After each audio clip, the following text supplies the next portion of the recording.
Just want to give a reminder to everybody in the room that all of our council meetings or workshop council meetings will be audio and videotaped. So just be careful what you say on TV because you'll be up there.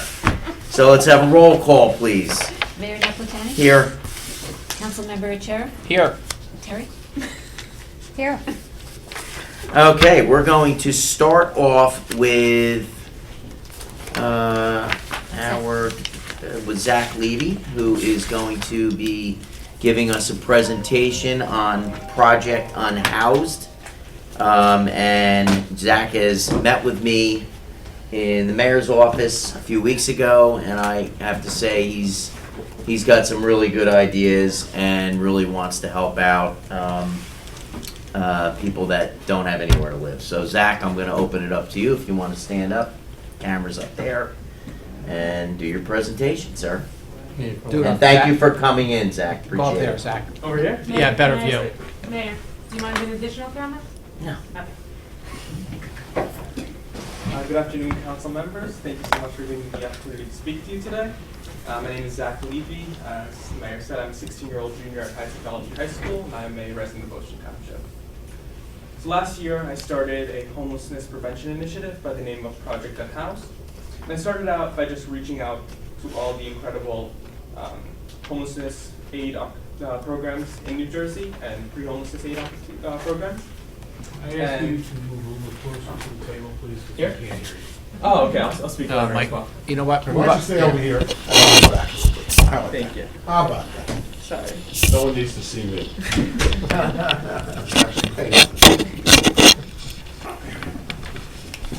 There you go. So I've been reaching out to, I started by reaching out to all of these organizations, these food banks, soup kitchens, affordable housing builders, and homelessness shelters.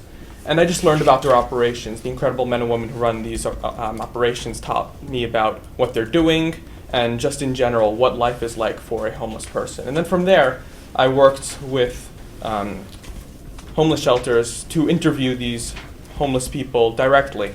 I've been learning about their lives and their experiences with homelessness, and I've been chronicling in a book, which I hope to publish later this year. So that's very exciting. The goal of this book is to spread awareness about homelessness in America and about some of the misconceptions about its root causes that are prevalent. And another way that we found to aid our local community members in need is through a winter clothing drive. So I started by collecting hats, gloves, scarves, coats, blankets, pillows, socks, all these different items to help our community members through the winter. And our community has just been so generous in these donations. I've collected hundreds of these bags. People have been dropping them off at our house. Me and my father have been driving around Monmouth County collecting them from houses. It's just been incredible how many people we've been able to help in our 3 distributions to date. And also through my conversations with these people at my distributions and then also through my interviews, I've gained a lot of insight into some of the needs that aren't being met in our homeless community members. So I've been creating with wholesalers these specific bags directed at meeting these needs. So I've raised $5,000 through my GoFundMe so far, and we will be purchasing, packaging, and distributing these curated men's and women's bags directly to encampments of homeless people in our community. So that's one of the next steps that we hope to be taking in the coming weeks. So I'm sorry, I missed a piece of that. Yeah. What were the bags for? Yeah, so we're going to create bags with specific things that I've been learning through my interviews and my conversations that are needed. Put it in the bags. Yes. Got it. Yeah, Thank you. so Got I'm it. working with wholesalers Got to buy these products en masse. And then the next step is we want to turn this in, or we want to expand Project In-House through a correspondence program. So working with like-minded teens throughout the country where they can establish a branch of Project In-House in their communities and in their schools. They can raise money and buy these bags, which we will be producing at production cost, and then they can distribute it to those in need in their community. So trying to bring this nationwide where anyone else who has the same ideas and wants to help in the same way can bring it to their communities. So this is where I'd like to humbly ask for your help in this process. First of all, if there's in any way that the council can help with establishing drop-off locations, so far I've been collecting all these donations at my house. So in order to have drop-off locations on all different city-owned properties, maybe parking lots, different places, would make it a little bit safer for me, and then also it'll make it easier for people to donate. Zach, what type of drop-off area would you need, like size-wise? What are they Not gonna? too big. We could come once a week and just take everything out and bring it to my house where we'll be storing it. In an enclosed, like bin barrel type Yeah, of just thing? like a bin where people can put it. Yeah, I close mean, to boxes. that's a simple ask. Yeah. Really, It is. for us. And that would just make it so And much easier. actually, to collect what these we'll items. do is, you get our manager's number, and you can coordinate with Dave, and then Dave can also get you hooked up with Public Works. You got my email already. Yes, I believe so. Okay. Okay, and then the next step, the other thing I'd like to ask is, oh, thank you. Keep that for now. Is if the city would be able to help with advertising of my project. The mayor mentioned that they have a bunch of different avenues to help with advertising. For example, like the circulars, the website. They also saw something about the Ocean Township TV. We have It's the TV station. signs. You're on TV now. Mm-hmm. Public signs. We do have a contact with Out Front, which is our billboard that, Yes, you also mentioned being that. that it's a civic type of organization, they do offer that. I don't have the contact. I know one of the council people here does. This one does too. So, Are you an established Councilwoman Ter- nonprofit? Not yet. No. Terry's good, If you Councilwoman get Terry's that, good at the There ask. is a lot of things like billboards and stuff that you can get for free. Oh wow. Yeah. Okay. So if you put the paperwork in for like, I know I'm a 501c3, so it definitely Mhm. applies to that, but there might be other subsections of that. And I can connect you with that. That'd So be there's neat. digital billboards and stuff, and all that stuff comes free. Oh wow. Okay. So we'll have to work on that. Yeah. And They won't design it for you, so sometimes you have to have, I have a lot of call on experience with, favors. No, I've been working with different like digital design things in my school. We Then have a you're bunch ahead of of the like art game. products, things like Okay. that. Just And fun. Zach, I they, do that when they do that for the 501c3, believe me, I'm seeing them all over. I meant to text Kelly today. I was in Neptune and saw both, two that I know of that are up there that are flashing. Route 66 had it on both sides, 35 Neptune, so, Yeah. We'll definitely do that. So it's Out Front Media, so just Yeah. put that in your pocket. I'm gonna email it to you right now. Oh, thank you. Okay, and then the last thing is with this correspondence program. In order to further it, I was wondering if maybe potentially we could start by instituting it once it's up and running in our local school districts, and then just any advice you have in how to spread it to further school districts, different communities across the country. Is this correspondence to the homeless community, or? So correspondence with other students who want to establish a Start up. branch, Okay, gotcha. and then raise money and purchase these men's and women's care packages, which we'll And the send to care them. packages, is that like toiletries and things like that, or is it So like? it's going to be a lot of things: non-perishables? toiletries, non-perishables, clothing.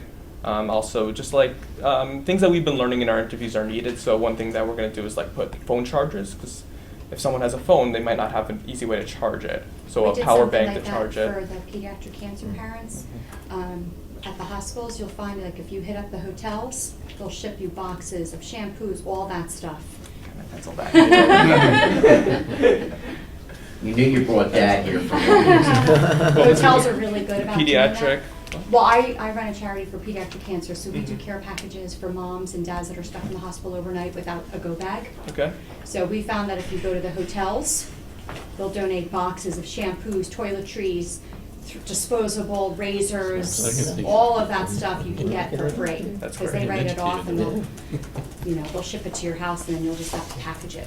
That sounds Zach, amazing. Councilwoman Terry is the queen of fundraising, Not and so I'm much. Sounds telling you, like wealth of knowledge. Mhm. Wealth of knowledge when it comes to that. Yeah, and About then getting free stuff anyway.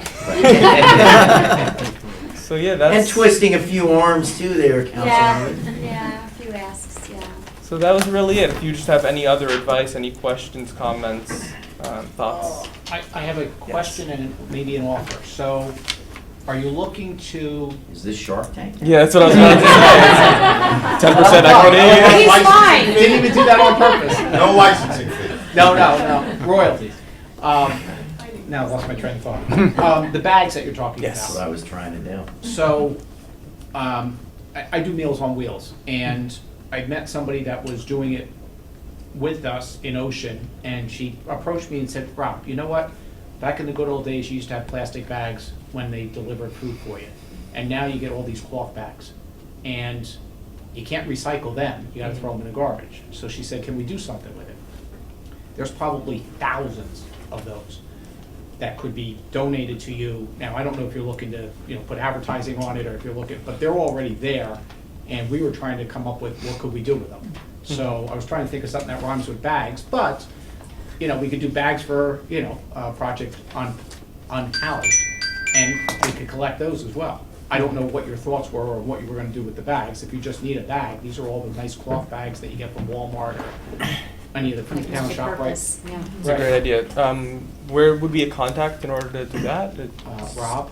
Rob. Sorry. We could start, Okay. this person and I, she asked me what we could do, and I said, let's figure out something, so you were the first one that came up since I talked to her, so if you don't care what the bags look like, and they're certainly large enough, I would think, to put what you want in them.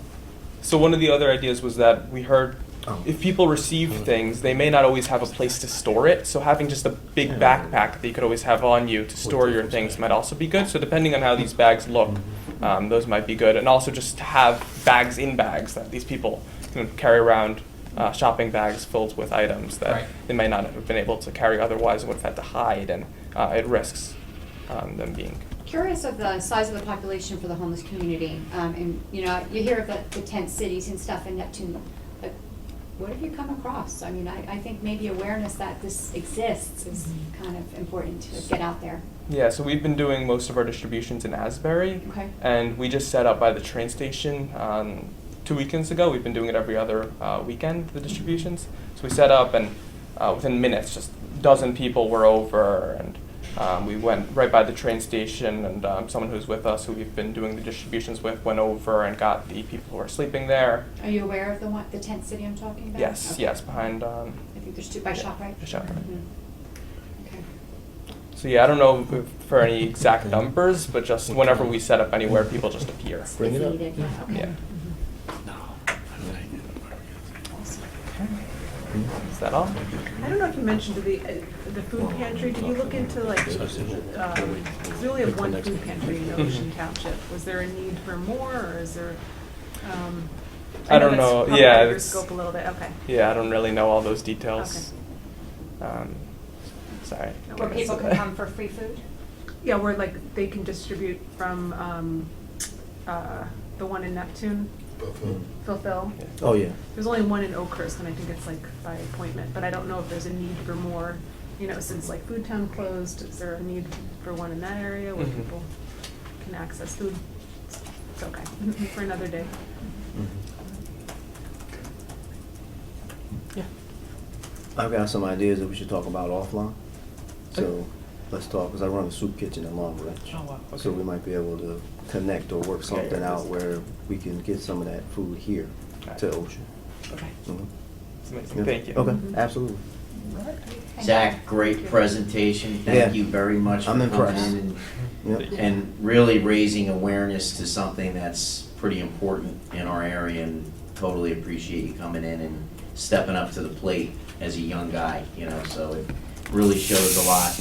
Good job, Dad. Real good job, and Andy over there.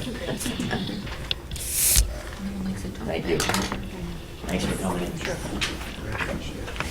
We don't see it.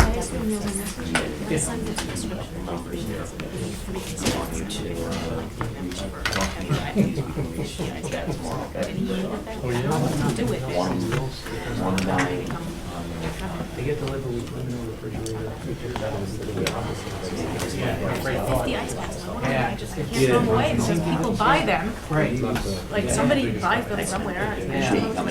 What are they? The little gel ones are like this big. They're defrosted. Can't see me. We're In moving the right summer, along. things they stay Right. cold in the summer. Right. I just have them and Resources might have a need for it, so. it just breaks my heart to throw them away. because No, I somebody agree. somewhere I buys agree. them. I bet you could bring them to Fulfill, too. Yeah? Will they take I those? think so. They Yes. take non-food items, so. I'll yeah. fulfill. Yeah. Okay, great. Thanks. Hopefully to see how good you guys, like all the good you guys do. It's really Thank you. impressive to see as well. Thank you. Have a good night. Okay, next up, we have Ms. Kern. Ms. Kern, if you would like to give your presentation. We have about 15 minutes. You can stand over there where the camera can see you. I'll move again. I don't.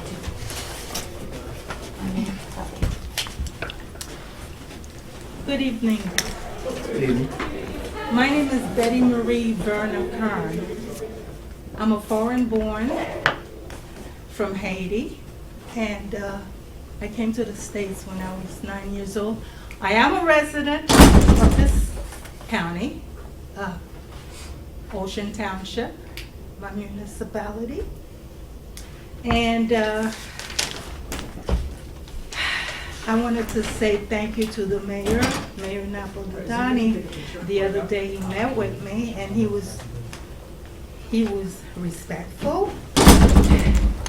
Today he shows that he's transparent. And another quality I had in mind, I forgot it. Handsome. That too, did Humble. I tell you Humble. We talked about your picture, didn't we? We did. Okay. We did. So, She and did. then She did. I wanted to thank Councilman Acera, Councilwoman Dunlin, Dr. Dunlin, Councilman Fisher, Councilwoman Terry for inviting me today. I'm here as someone who graduated from Monmouth University a couple years ago. When I came to town, I was a newcomer. My sister was living in town and she invited me over and I fell in love. Okay, I grew up in New York City from the age of 9. I went back and forth to Haiti. I've been educated as an American, so that's why you might not detect an accent from me. I'm worried about the situation of the immigration people that are in town, particularly the Haitians. They need your help. They live in, I found some people living in Oakhurst. They own their home. And a lot of us, we live in the apartments in Ocean Township. And you have 3 or 4 of them. I believe my research, and I'm interested in sociology because that's my degree from Monmouth University, but I've worked here for 20 years as a registered nurse. I am a full-fledged artist. Right now I'm having a show in Redbeck. I'm exhibiting my paintings. You're welcome to go until the end of the month.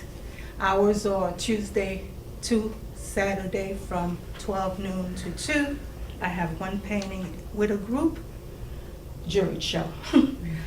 Okay, so I also want to thank people that work in this town. For example, the court enforcer, Jay Behar, Jennifer.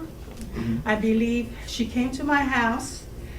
She was on top of things when my son called advocating for me, who had issues of mold, sipping of water, not having my mailbox key, and other issues. The police found me crying. They referred me to Sharon Molesky, who's what, the Human Director of resources. Human Services. okay, Human services. Human Resources, and I had one session of counseling with her and her staff. And it was issued not only of the conditions of my apartment, but also my son had just died in Washington State. Okay, he had blow to his chest. I understand, like the former Mrs. Trump died like that, the same kind of way, blunt force to the chest. So that brought me a lot of pain to find out that my son had plunged in a ditch like that. So you have counseling here, that's great. I like to see counseling for the Haitian. I like to see mental health. I like to see English as a second language. I've been cooking this idea for the past decade. I've spoken to Congressman Pallone 10 years ago to do a center. We need a building where we could have activities, particularly to help the situation with the Haitian Americans in this town. I have worked at Hispanic Affairs teaching English to Mexicans. In Texas, I have worked in a community center. I had given a copy of a newspaper article that came out. They don't have the knowledge, for example, of applying for a mortgage. I'm not saying for you to start the center here. That was not the idea. What I'm asking the town was to lend me the building, the Mary and something called the building. Rec Center. The Senior rec center. center. I asked for 4 days. And in my event proposal, the letter that I had sent, I had asked for 4 days, one starting the end of the month, one the end of March. That those 2 meetings would have been to call on participant people that want to volunteer to help me do a business plan, grant writers, people that can do fundraisers. I even wrote a letter to 2 philanthropists in this town. I'm not going to mention names, but they are both singers. I had the pleasure of meeting both of them acquaintances. Next week, I have Senator Ben Gopal, who will be on Zoom conference with me. I'd like to ask him about the federal and state. He's with state, of course. I would like to ask him the obligation to ensure service to these Haitian immigrants, okay? We also have children that are growing up in town. I'm pretty sure that being Haitian born myself, I know that these Haitian children in the schools have issues with their mom and dad because they want to be Americans, and that's a conflict right there. We are thankful to people that have accepted us in this town. You know, we have fridge, we have air conditioner. A lot of these Haitian people grew up being raised avec, children that are sent to work in families. Haitian men are not kind to Haitian women, I could say. They have issues. They were raised with the mentality of being chauvinist, and also the fact that in Haiti, plaçage is accepted, where a man is married and he has another family on the side, okay? These mentalities does not work in this country. We have the needs to celebrate Independence Day, which is January the 1st, Haiti being the first Black republic named in the world on earth. But Haiti is a poor country. I am from a family. You're either rich in Haiti or you're poor. And I have been lucky, I have been privileged. Okay? Ms. Kern, we have about 5 minutes. We need your help.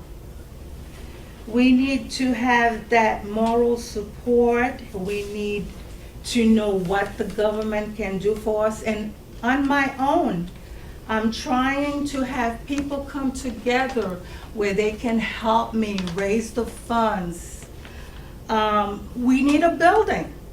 So with you guys, what I need from you guys, and you can tell me if you can do it financially or not, I wanted the facility for free. These people pay their taxes. They're 21% of Haitians in this town. Okay, you don't gotta do the center here. Let's send it to Asbury Park. Asbury Park is the center of Haitian businesses, churches. You have not a TV station, but you do have a radio station in Asbury Park, catered to Haitians. You have 5 churches or more. So, my purpose, and if I could contribute a little bit to the people of Haiti as an artist, because I have a license as an artist to make statements. And I was raised right here in Monmouth County, so if I'm a little bit socialist speaking or whatever, or a rebel rouser, agitator, and I'm not gonna fight nobody. I'm just saying that the impact will affect us all. So the betterment to improve the situations of the Haitian Americans here will benefit us all. Thank you. I have a question. Mhm. So there are a lot of social services that are available to citizens of Ocean Township. Is it not because the people can't get there, or you want it to be all like a collective all at one time, as opposed to how you got counseling that somebody else could go counseling? Oh, sure. I don't know if she could take a whole bunch of people. I think we had an issue with timing for me, and is she available to give me counseling? But I'm not looking for that, because right now I'm doing a program. I'm learning how to become a chef. I'm already a Haitian chef. I want to become an American chef here. Not home cooking. I want to possibly have a business. Okay? And utilization of like the Park Avenue, where you can rent the rooms there, all different sizes, different price I points. know. It costs $1,400. That's my rent. For an hour? A month. But you don't need it for the I whole pay month. $1,400 a month for rent, ma'am. No, That's I'm a saying lot of this- money. I can't pay you. These people pay their taxes. Why can't it be free for me to get 2? If you can only give me the celebration for the holiday that I asked for, which is the May 19th, because I'm not sure you're open. Somebody say I should do it May 20. That would be the Haitian Flag Day. We will have Haitian. I wanted to call the community to come and plan for Haitian Flag Day. Ms. Verniker, can we review this with our attorney and get back to you in regard to the day, that 20th? This way we can review it with Yeah, him. so there were 4 days. The first 2 days, if you want to deny me that, I will find other avenues to get in touch and advertise to get people to help me to do the community center. Let me review with the manager and the attorney, and then we can get you a response back. Okay, look, let me just finish this and I'll go. The February, March, you can cancel it if you want, but I would prefer the April time that I was asking for was to have children, everybody come together and find out how we're gonna celebrate Flag Day, Haitian Flag Day, which would be the next month. So those 2 days would be crucial to have. So all you need is a meeting room. Yeah, Okay. and So, the large space because of COVID. well, We wanna Rob, spread people out. Marty's already. And then if we can celebrate Flag Day, we've celebrated Flag Day here before. We've done it in Asbury Park, and also I went to an event a couple of years ago where they had celebrated Independence Day, which is January the 1st. That was with the Catholics, because the, what's his name came? The Archbishop came, what's his name? Smith? I should know this as a Catholic. Catholic? Yeah. Guilty. The bishop. Sorry. The bishop, that's it. He came and celebrated Independence Day with the Haitian group. It was at the some kind of Elks Club or something by the water there, by You're right back. Dunkin' Donut. No, in Asbury Park. sorry. What's that building right now? It's empty. Okay, So, Thank you. that's all I'm asking for. thank you. You either say yes or you say no to the celebration and to the gathering of people to come together. And everybody's invited. It's not just for the Haitians. It's for everybody. Let's see what I could teach you about my culture. Okay? Thank you. Thank you. That's it. Thank you so much. Can we let Zach back in? He wanted to grab a picture. Yeah. Oh, a picture. He's gonna come back here, yeah, what's going on? I heard, we have to keep the doors, I think. Why is that door outside locked? meetings before, and I think that's why. And they Zach, shut you wanna it. meet a senator? I think. You wanna meet a senator? Celebrity power, the power. So, Senator of the next mayor's more district. powerful than a Yeah, Republican right. senator, trust me on that one. How's it going? It's great. My name is Zach Lee. Hey, Zach, how are you? Senator, he's doing a project for the homeless, and he's got a lot of great ideas that Fantastic. he wants to, you know, kind of branch out. So, I think And he's you're definitely doing on the this right just track. spontaneously, you're doing this for a school project, a scouting project? Outside of school, Just started because you on my can. own. That's pretty cool. Good for you. Just want to learn more about the issue and see how I can help. We Good. can take You're your in the job 60. soon. It's, Yeah. So what we normally say, like, good stuff. Hey, Zach, nice to meet you. Good work. How you paying for this? How's this So I've work? been raising money. I raised $5,000. We're gonna give him your number one. Send me some, I'll donate. There, how's that for Thank you so much. service? Keep it up. Hey, since he's been the donating. There you go. hit him up Since you're in again. the donating. Oh, here we go. It's the mayor's charity ball. All right, I'm leaving. I'm way All behind right. the curve here already. Let's get, you wanna get a picture? take a picture before we left. Sure. Oh, you wanna get one with the senator? Cameras over there. You want to join You in? don't need the mayor anymore, you got a senator. That's right, I'm way out now, man. You wanna do it over there? Over there, Yeah, yeah. a nice backdrop. Come on, All of us? let's go. Yeah. We Yeah, love with the whole oh, council. what do you need, everybody? You like Facebook, I know that. Yeah, oh, well, Facebook likes me. I don't know how much I like it. We love you. Okay, we have to, when we smile and say something ugly about Senator. I don't need you. Yes. A good friend. I'm in the ocean care too. You know what, that's what I like about Wait, it. I'm over here. Hold on. I really button up. All right, Rob, you just ruined it. Chair. What's Excuse that? me, can I ask you to just pull? Oh, you don't want that stuff? This Yeah, here? just about the a little. Thank you. Thank you, guys. Short people on this side. Oh, wait, Margie's. I'm right here. No. Thanks, guys. Thank you. Nice photo. I mean, how can I help? Have a great day. You got it. Nice job. I sent you an email on that. Great. Next up, Unisite, That's us. Where do you want? over that side. There's a special place here. You know what? I'm leaving. You're in a bad spot, right? Bad spot. Run away before the dry stuff.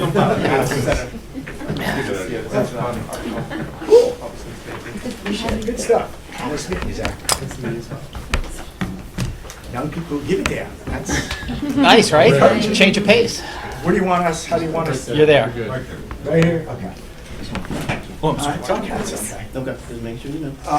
Mayor, members of the governing body, Engineer Blash, Administrator Brown, good to see you all. Thanks for having us in.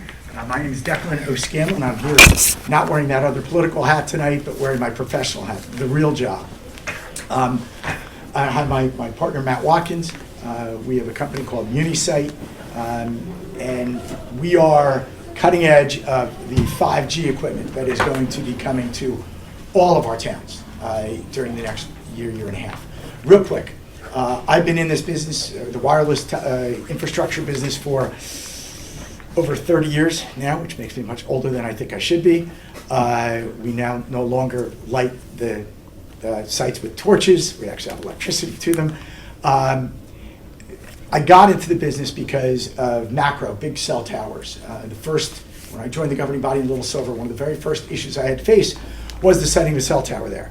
And it was a disaster. And everyone thought all their children were going to be irradiated, and it was going to reduce property values, and it was a mess.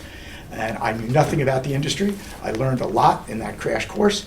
and then went about trying to change the industry. I went into the business and have done exactly that.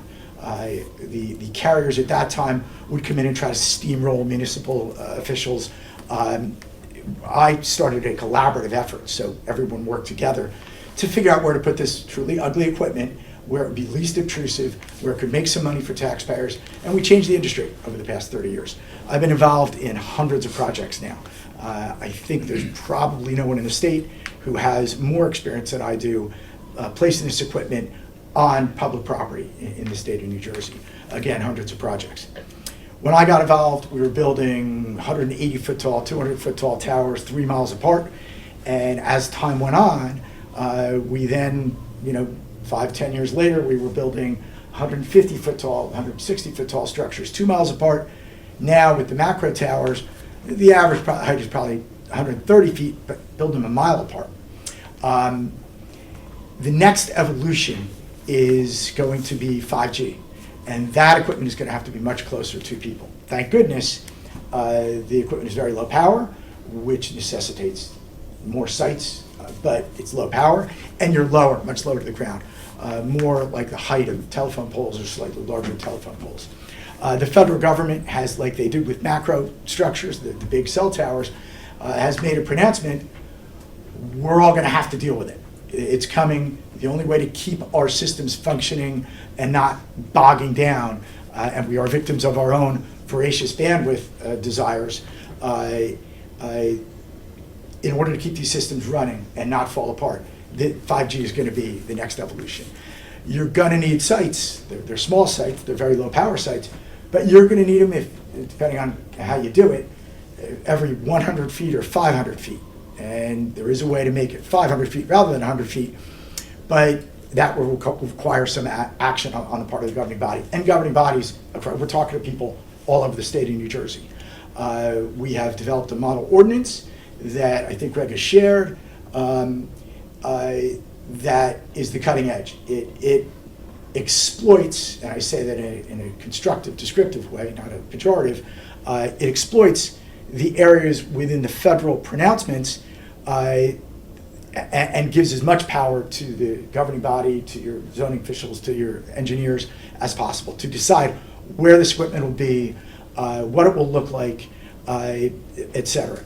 And it really goes at mandating that when this equipment comes, it's designed so you can have all the potential carriers, and there are 4 in the market, have all of them on a single site, rather than have each site be purpose-built for a single carrier. That's how you get to every 100 feet.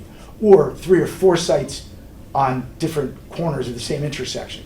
That actually can happen and is happening in towns that have not protected themselves with an ordinance like the one that we've proposed. We are in the business of building these carrier-neutral third-party networks. We're at the cutting edge. This is the federal pronouncements and subsequent lawsuits have now played out, so we know how things are going to move forward, and we're putting sites in the ground. We've done a number of them, and we're at the cutting edge. Our ordinance is the best one out there, gives the most protection to municipalities, and is the most effective one at reducing proliferation. And that is really what you can do. That's the main thing you can do. This equipment is in the right of way. It's not like macro towers where there's a huge amount of rent paid or anything like that. But the real meat that mayors and governing bodies can do is reduce proliferation, get out ahead of it, and then work with whoever. And it's not just us. There'll be other players too. I think we're the best, but we really are here to collaborate with municipal officials, just like I did in my first iteration 30 years ago. The stuff's coming. The question is, how can we mitigate the impact of it while still ensuring that our systems work? Back 30 years ago, even 15 years ago, people ran away from this equipment. Now you talk to most real estate agents, and they'll tell you one of the things people do when they walk into a potential house they're going to buy is, do I have 4 bars of coverage? And if you don't, and I just shopped for a house, and that was the very first thing I checked. There were houses I didn't buy because of it. So I don't want to drone on too long. And I have a fairly limited period of time. I could be here another probably 15 minutes. Matt can be here longer. But wanted to talk to you guys. We're encouraging you to adopt our ordinance. We've already submitted a right-of-way application that kind of outlines where our sites, the sites that we anticipate possibly the carriers coming. If you look at that list, that doesn't mean we're going to build sites there. It's a way for us to put a stake in the ground and say, if carriers are coming, we need to make sure that they conform with the ordinance, that there are multi-carrier sites that are built to accommodate them, and look, we'd like to build them. So, am I okay right now? Because we take some Great. questions. I'm gonna start letting you do these by yourself. Yeah, exactly. Fire away. I'm going to turn the floor over to you guys. I think you mentioned the multi-carrier can go up to 4. Was that the 100 feet apart, or was that the 500 feet apart if you do the multi-carrier? That's either way. Okay. You'll need, so each carrier will probably need sites around 500 feet apart. It doesn't mean every 500 feet, but in some stretches of town, it will be that. If you build, if you have a multi-carrier site, you'll need every 500 feet. If they're not, so if you have a site with one carrier on it, you'll need another site. The next carrier will come and say, well, we'll replace another telephone pole 100 feet away. Yeah, that, I And don't then like the that next 100. one. Every Yes. 100 feet, that's kind But a lot. if you make sites available that are multi-carrier, you'll be able to push them around 500 feet apart. Okay. The ballpark. And some areas would be further than that. It depends on density, depends on a number of things, but that's a ballpark. To be clear, that doesn't mean you're gonna have them every 500 feet. That's just where you plan them in the event there's an application for one of those locations. You know that the sites that we've applied for and that are in the siting plan are going to cover all likely It could be areas of carrier accommodating. need. Okay. Yes, that's correct. Are there other towns who have adopted this ordinance already? Many. Several, Yeah, yeah. how many do we have? What I think we're close to 24 at this point. And there's several more on the some we don't agenda. know because it was put out there, the League of Municipalities has it on their site, so Yeah.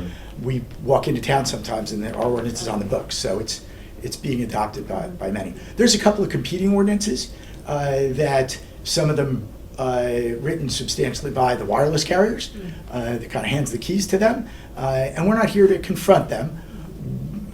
The carriers would much rather be able to do whatever they want to do. They like that. And for a while, they would come in, there was one in particular, which shall remain nameless, they're my friends, they're all my friends, but would come in and suggested they had legal rights that they didn't really have. And some towns went along with that, and they're finding themselves kind of behind the 8 ball. But yeah, many. And Any local to us, like? do we have Belmar, Point Pleasant Beach, Point Pleasant Borough, Manchester would be, the closest to here. Got it. And we've got a few in Cape May County, a few in Bergen County, Passaic County. Shrewsbury might have adopted. I gotta Okay. check and see. Declan, this in essence protects us from having multiple sites out there? It will reduce the number Reduce. by up to 75%. Wow, okay. It's not to say you won't, look, just with macro towers as well, when municipalities did the right thing and built them, they still got grief from some folks. You're still gonna have, some people will welcome this and some people won't, but. How many of these do you foresee being placed throughout the municipality? Here, did we Roughly. do, Greg, I don't know how many we had on our application. now but this, our right-of-way application has a number more than you We'll get. actually need, that's right. think it was Intentionally. 159, but that was the max, the absolute max. What was the number? 159, I believe it was, and that was to cover the whole town.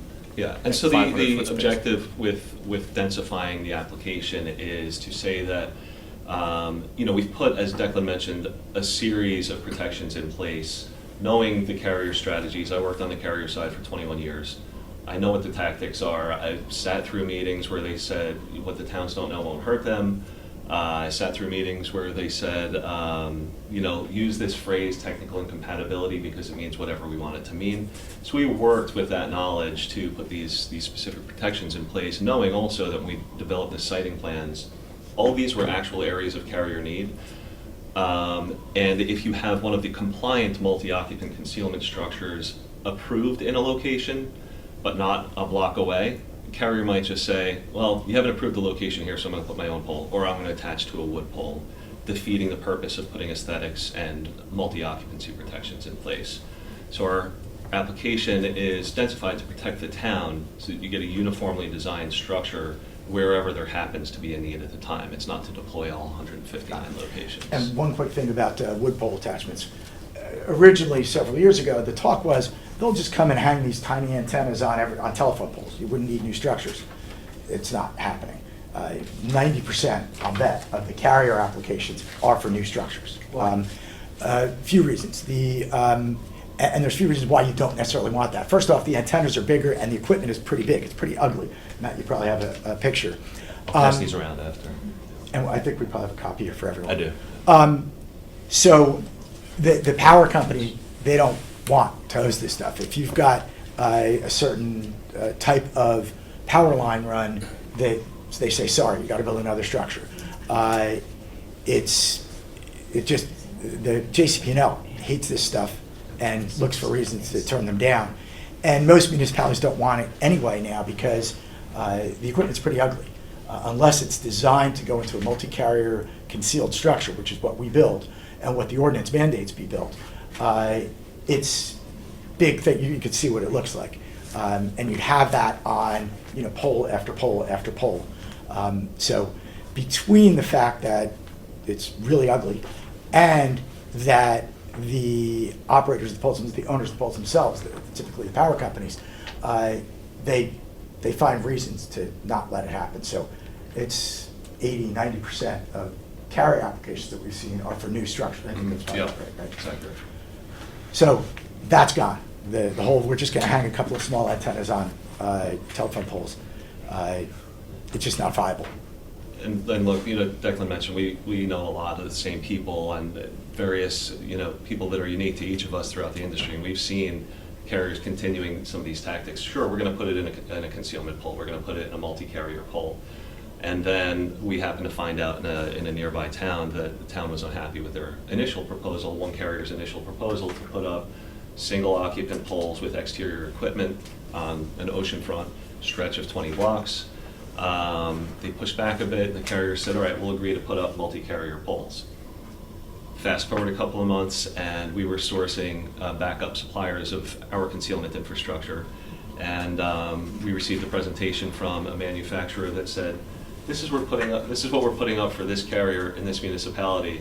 And I said, oh, that's a one carrier pole. He said, yeah, but it could be modified in the future. So the carrier agreed to put up multi-carrier poles. They're putting up one carrier poles.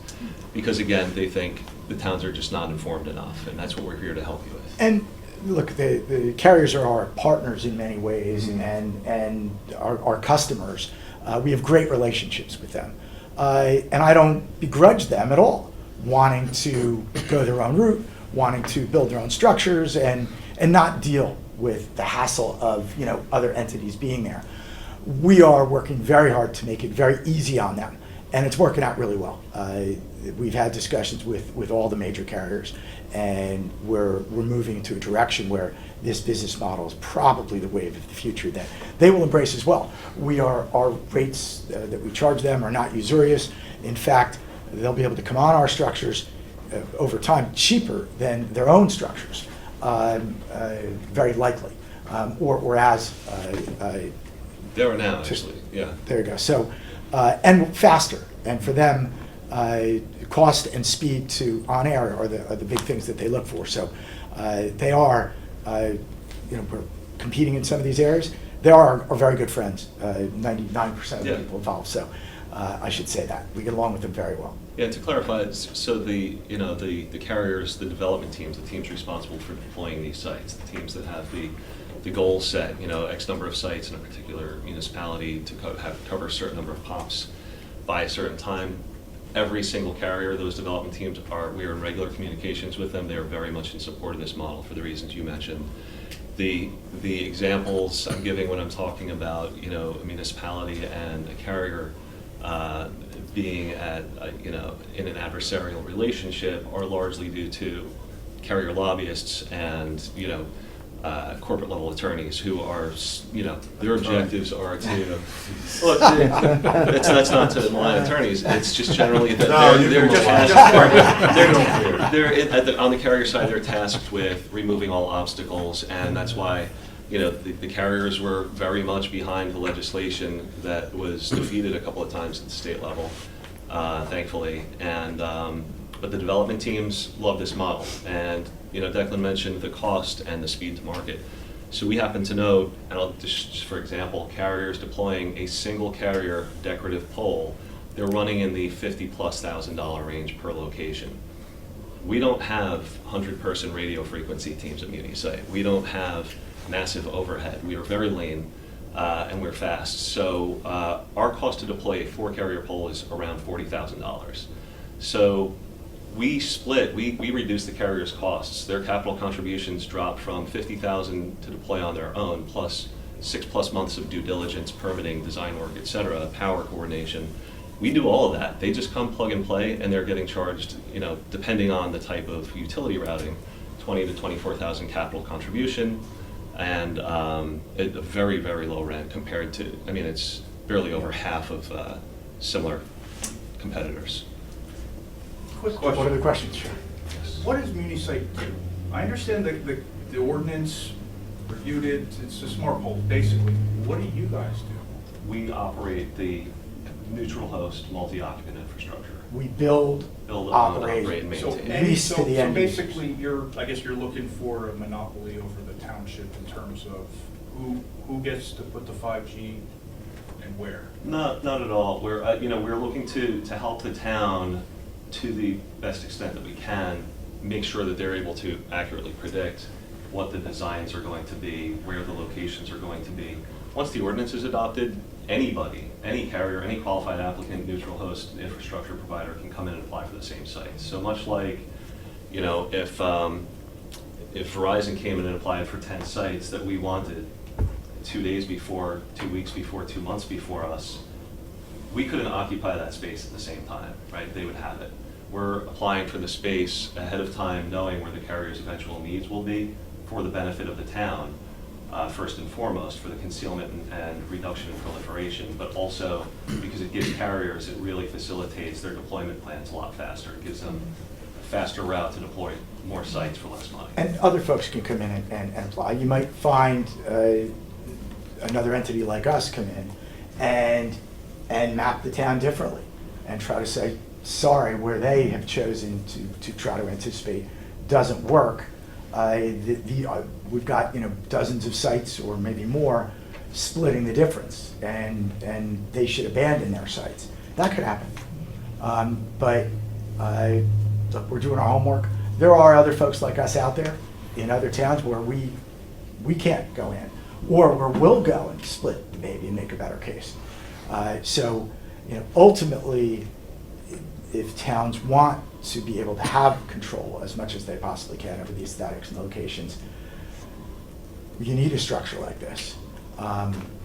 Otherwise, it's the Wild West to some extent. But Verizon could come in and do a whole town, and they have.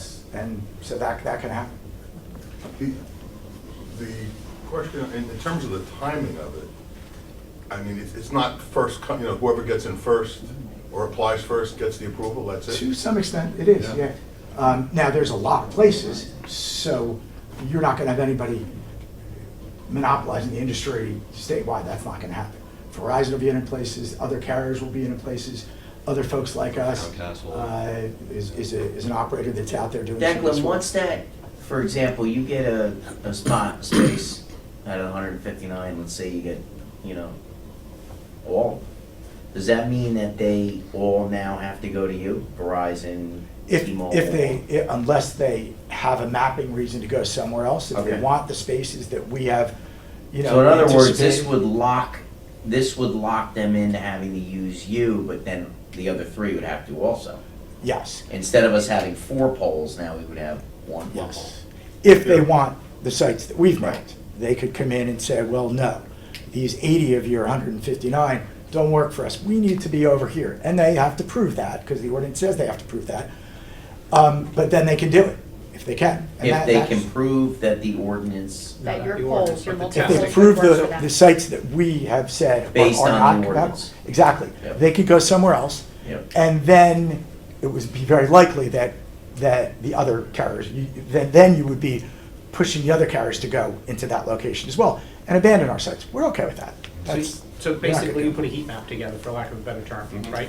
Design where We those. used our expertise to do exactly that. So in the Doesn't town- mean we're right. Well, that was gonna be my next question, respectfully. So why wouldn't you be right? I mean, if you're doing a heat, quality So heat far map, we've I don't know been- what you're, right? That's, Okay. We're good at it, but it's gonna happen. At some point, it's gonna happen that some entity's gonna come in and wholesale say, they're wrong. We think that this site here should be 250 feet in this direction, which will be then a domino, and they'll say, Right. that's why the Have to next do it site for won't the- work. right. And we'll lose dozens, who knows? Now, you're still protected, because then all the other three will do that as well. Whoever builds it, ultimately, They'll have to go. they'll have to go there, yeah. carriers There'll do be follow the plenty- path of least resistance, so where there's available, viable infrastructure or approval for the same, they're going there, they're not. they're We not- wouldn't then be building one of our sites 250 feet apart. We just will lose that access to Well, that let me site. ask you different. You're not building until they come, right? Yes. Correct.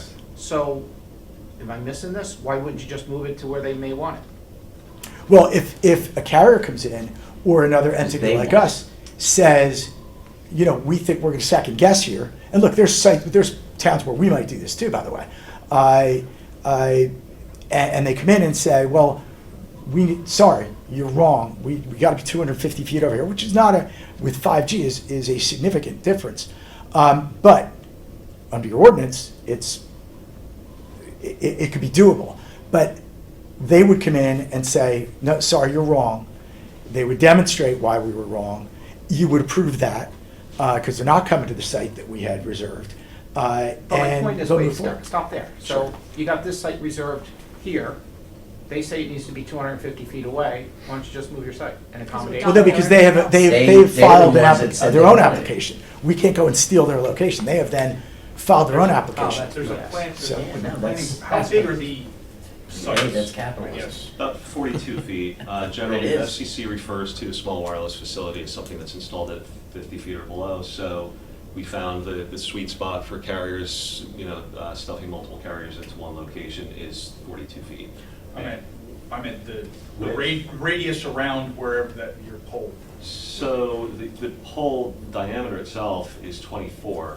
The space around it is. Well, oh, Your coverage. What I'm really, yeah. Coverage area. coverage. Sorry. Yeah, that's. Talk Yeah, the so language. we're Come on, not, Matt. we're not operating the Coverage area. antennas. We don't. I know where you're going. Okay, sorry. So So we did I don't, want to see all of these. It's a poll going on. we don't operate any antennas, I'm but. just wondering if you have your site here and Verizon comes in and says, nah, we're gonna move 6 feet here, this is much better. Ordinance wouldn't allow it. Yeah, not 6 feet. They would have to demonstrate scientifically why existing viable infrastructure is not technically compatible for them, according to the ordinance. The ordinance, that would be against the ordinance.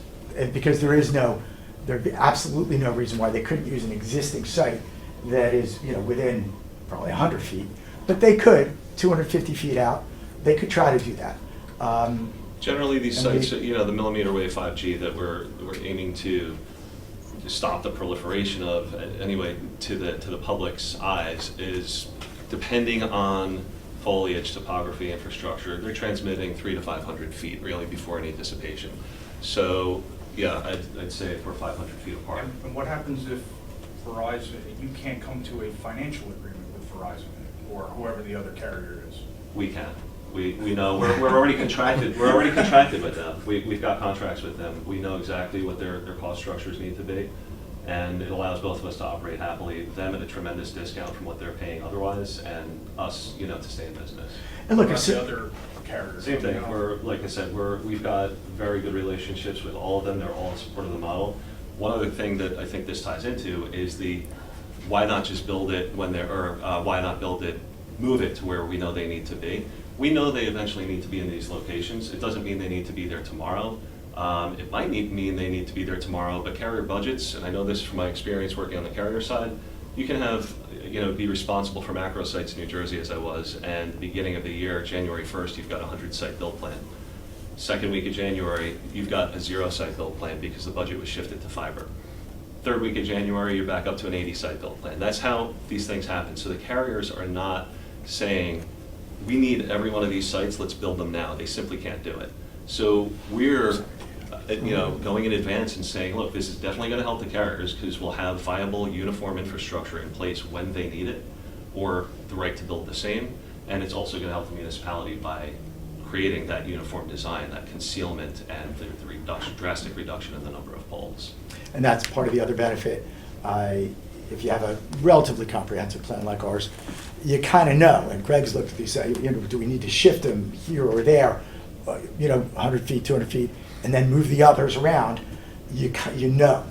It's not a piecemeal, 5 here, then 6 here, and from a different carrier. Then you have a real comprehensive plan, and you've shifted things around wherever you felt there could be. You almost need to have it packaged up like this. Well, you want to, Right. yeah. The other thing is it also saves the town quite a bit on wasted resources, because you're not starting from scratch every time a carrier comes in with a new application.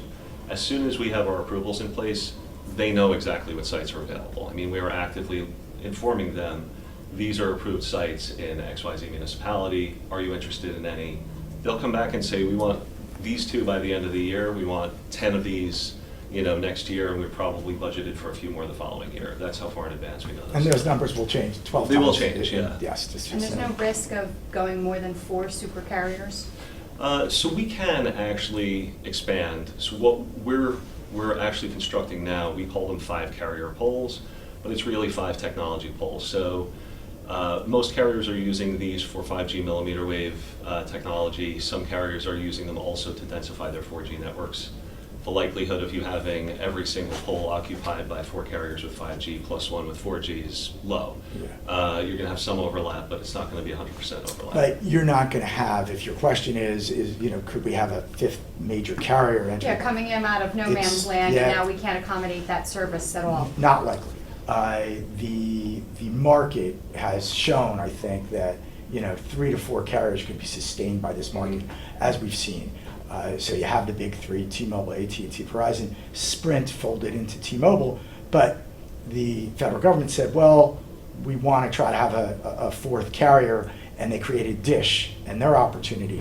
So they're out there, but I can't see, look, I'd love it for my other infrastructure and everything else, a 5th carrier, or 6th or 7th would be lovely, but it's not supportable. We expect also that the 5 carrier poles or the 5 technology poles, in a worst case scenario where you've got all 4 carriers occupying one location, we still have spare space. If one wants to add a technology, or if the municipality wants to install some kind of IoT, Internet of Things equipment, whether it's ground freezing sensors, trash can sensors, license plate readers, whatever, there's space for all of that remaining even in a fully occupied pole. Where does Crown play in this? You mentioned Crown before. It was just Declan was They're mentioning another operators, infrastructure, yeah. they're one of the big multi-billion-dollar infrastructure entities that we figured out here in New Jersey to compete with. Primarily using wood poles. Yes, for Crown's- investments. their business model is Respectfully, different. they're your competitor. Is that what Oh, you're saying? yes. Okay, all right. Yep. I mean, I sell that during my daytime job, so Well, not that part. you should come over to The us. carrier part. So Declan, When I they wanna think, talk. Declan, we're gonna review this Sorry. with Greg and our attorney, and, Forgot. we'll obviously, under the advice of the manager, we'll make our move. Great, call us anytime. Anyone Absolutely. has any questions, you all know where to reach me, I think. Just, since Great, thank you. I just want to know if it was the carrier reps or the lawyers who said what the municipality doesn't know won't hurt them.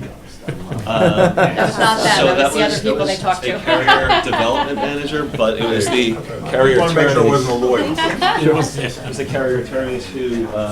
If it was an attorney, you wouldn't admit it. Compatibility out. Right, not We, me. we get out of jail free card as well. Yeah, thanks. good stuff.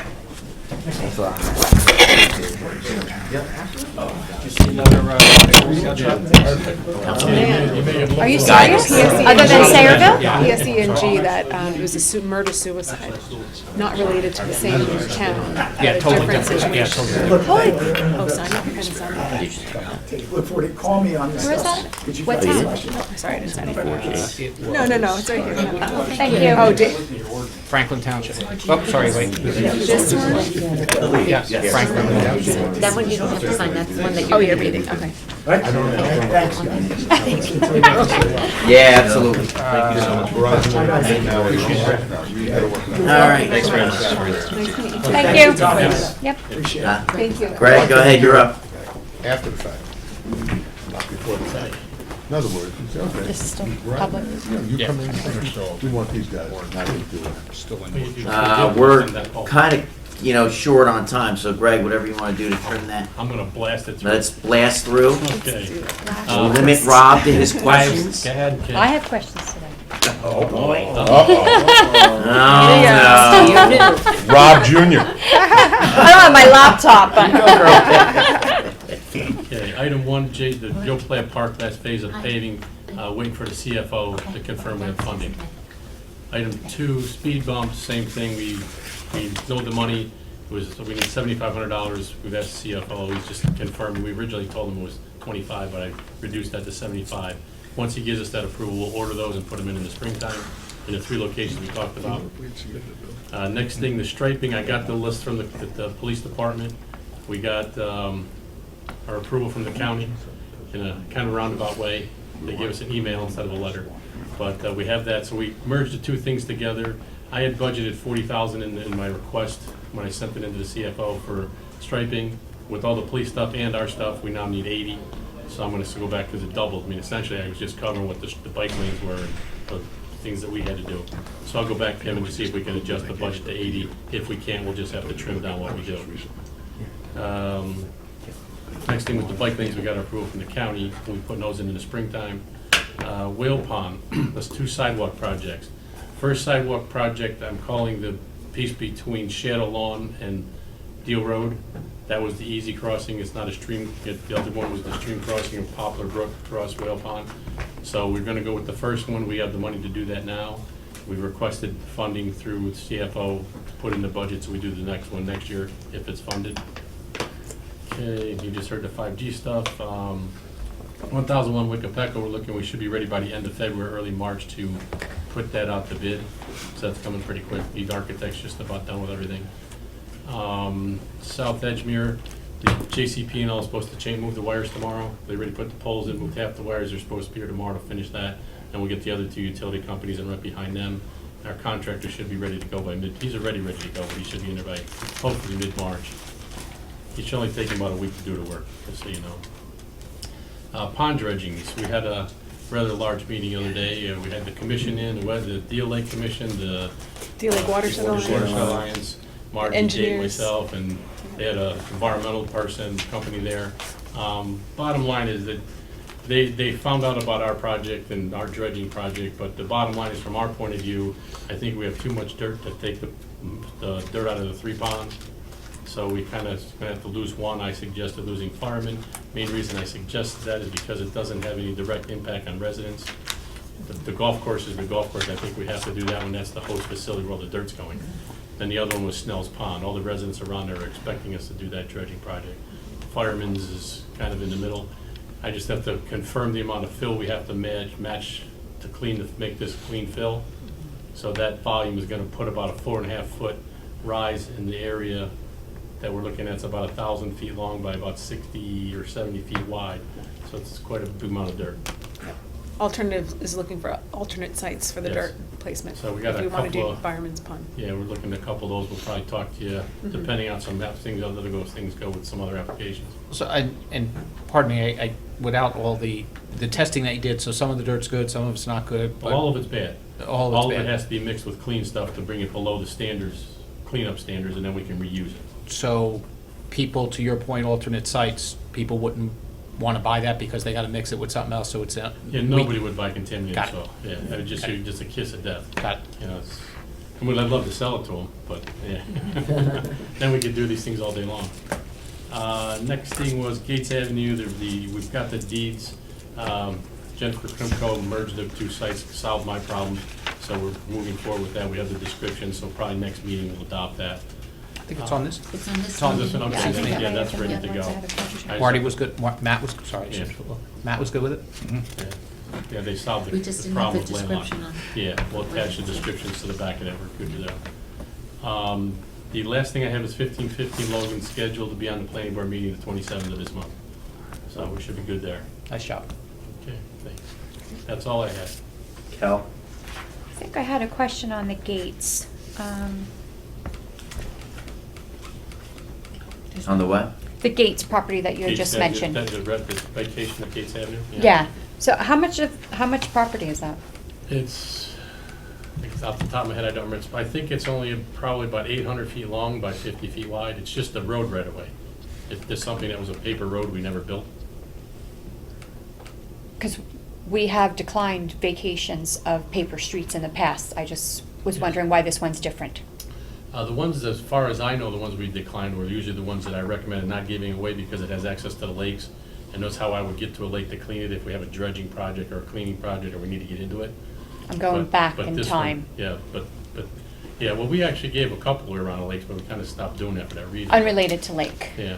Unrelated to lake. I'm aware of 2 paper streets that If there's individuals a- tried to procure Yeah. and were denied. I didn't know why we were approving this one as opposed to them. I don't know why those were denied. I wasn't part of those. Those were probably before me. Yeah, we're going back in time. Some might have been access to Joe Playa Park too. And the golf Yeah. course, I know there's a couple around the golf courses that Yeah. could have been one of them, because we wanted access for that side of that in case there's a tree problem or something. But I Okay. think it really comes down to if they're in an area which is 100% residential, and there's really no value to the town, like Gates is, you know, because it sort of has houses all around it. The only thing that could happen is they would request that we build that road, which we really don't want to build a stub road if they don't need it now, because it's an extra thing that we'd have to maintain and pay for. Yeah, this is definitely residential with no access to anything directly, so that's Yeah. kind of why my radar went up on this one, but okay. Well, we kind of look at them all individually. Depends what's around them.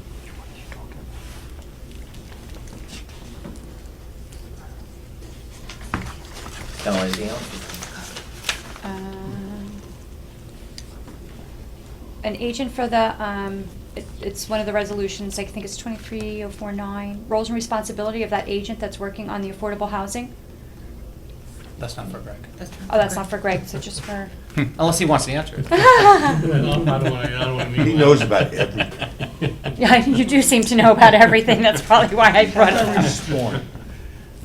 Okay, then no, then nothing more. For you. No, he covered everything. Hey, Rob's I'm good. getting Margie? better at this, huh? Yeah, No. another thing. Well, that's because Greg, Dave prepped you. Yeah. Greg, thank you. didn't tell Dave, do you have everybody. anything before we go on close? I have one thing, Mayor. For open? We Okay. met with Township resident Mike Beeson, who is a consultant with SC Johnson. The township's going to explore a free 1-year program of recycling plastic film. It'll be an opt-in type of situation, so if people don't want to do it, they don't have to, but if they want to, they will be provided with a bucket about yay big, and they will put that out on a certain day. There will be someone coming by with a vehicle, truck, and picking them up, and then taking them to a location where they can be properly recycled. And what is this plastic? Plastic This is the plastic film. I'll hand this out. Yeah, I only have recycled. one of It's not them. recycled. But it's These two like, people you know, applied the for it. plastic over your That's dry one. cleaning and, Oh. you know, now they're not still recyclable. allowing the plastic when you go out with fruits and It's not vegetables. recyclable in our Yeah, the current plastic over your bins. chicken or something like that when you come out of the grocery store. But there's no So access. all How of will that, people find out about it? FedEx packages, It's one of those in case. things of that nature is plastic film. FedEx or dry cleaning? Yeah. Okay. Yeah, I'll just pass this around. Need this back though, we'll start with Marty. Because what happens here is. How will And people? it'll be a 1-year free program, and then if the town likes it and we get a lot of opt-in, then it'll be on the township to put it in its budget to continue the program if that's something of the will of the governing body. Should we put it like the newsletter? Next newsletter? Yes, how will yes, soon people- as we have it all teed up, we're Okay. gonna be advertising from SC Johnson, we'll put it in a newsletter, website, social media, we'll do the full blitz. Okay. I think Kelly educated us on how to do that. We're one of my students. So that's a that helped. little, that's a little different than that Campus for Green one we had. Yes, yeah, that's still in the oven, we gotta figure Look that at one it. out. Just But for the record, I just didn't have any questions for Greg. Okay. We got a lot. I'm with him. That's true. Okay, other questions real quick. Go ahead, Rob. You know, Kelly can go first. No, you can go ahead, because maybe you'll get the ones I had too. So just to share with everybody, if you're not seeing some things that are posting, so obviously, code enforcement has started putting out warnings for people with basketball hoops that are in the right of way or in the street. And needless to say, I've got a lot of phone calls, a lot of Facebook posts, tried to respond, spoke to Jen directly, asked her why, spoke to Greg today. And so the warnings are out there. It started because of the winter and plowing, but it's a warning, but technically they're violating an ordinance. And if it does stay, they are possibly going to get fined. So I just want to make sure we're all aware of that. If you're getting questions, if you're good with it, but it is an ordinance, and I will tell you that some people understand it, some people don't. Haven't these notices been sent out before snow season? So Yeah. why is it this year that it's? Facebook is more popular. Because from what I understand, these notices have been sent out every year, and then once April hits, kind of, you don't hear about it until around December again. Right. So that's During the winter season. probably where that one's going, The threat Rob. of snow. Just letting you know. Got it? I'm hearing you. So Yeah. when our former mayor was here as a realtor, we had conversations about certificates of occupancy. So talked to Greg today about that, and I don't know. I'm Gould, Dave, excuse me. Dave. I have to tell you though, Greg knows all about it. He knows about that. That's his knows other everything. specialty. Ask him anything. Certificate, so we were talking about that, and we had issues with scheduling them, but that's not what I'm talking about. There are still conversations that are being had, or calls that I'm getting from realtors that are saying that we are being more strict than other towns, we're asking for things that they don't. So I just, again, talked to Dave today, and that was something I think we are still, all right, just want to verify that. And then you saw Mark's response on the peeling signs. I don't know if we're going to have to buy new ones. I hope they can be repaired. But The who? the signs that are peeling, the Ocean Township signs. Already? It's 4 years, so Yeah. it's 4 years. I don't know if that's already or not. I kind of, in the email, Yeah. I said, is it still under warranty or not? I don't know. That seems to be already, because Yeah. we've had signs, like the Chamber of Commerce put up signs that were there for a very long time. It seems like 4 years does not seem like a long Yeah, time at that's all. pretty short. Especially for, yeah, I mean, for a sign. It was peeled, so it was labeled, so it just. I don't know, it just Oh, doesn't, that right. doesn't, So it's Depends like on the the quality material, maybe it's man. not Yeah. good. Exactly. So FYI, you guys saw the Yeah. email on that. so next time we gotta go with And better then the material. other one's probably closed session that we talked about, so I'm good. Okay. March? Nothing. Nothing. Gal? Okay, me, just a couple quick ones. So the geese contract, that is an annual contract, but they would have to recompete for next year? Let's say it again. The Which geese time? contract? The East Con. Geese. Oh, yes, yes. So that's Geese open for chasers? competition? Yeah. I don't think that is open because it's USDA. It's Okay, federal- so- Federal government. Federal government, Yeah. all right, cool. Yeah. Golf carts, that cost, is that a purchase cost or a lease cost? Wait, give me the number where you're at. so I can follow it. 23047. It's a rental. Oh, so it's a rental, so we're leasing this, Yeah. the carts for the year. That's what I think. Thanks, And Jess. they're responsible for maintenance, not us, correct? Correct. Okay. All right, Jessica, I'm gonna back up and go to you. The agreement with Long Branch. The gentleman's agreement with the pool stuff. Yeah. So we're getting lifeguards. Yes. And we're maintaining their sites. How is that exchange going? Because it looks like we're getting a bill of Yeah. $158. It's less Yeah. than it was before, and Mhm. I think it's the first year we And- did it last summer, Yeah, right? and it's just not a gentleman, it's an official. Yeah, shared service agreement. Okay. In writing. But that doesn't limit our ability to hire local kids to be lifeguards. They are just guaranteeing us the minimum Yeah. 10. Yep. Okay. Yep. And it was very successful last year, the Okay. partnership. So And just then out we go, of. and then we go over there and we take care, we test their pool and help them open their pool.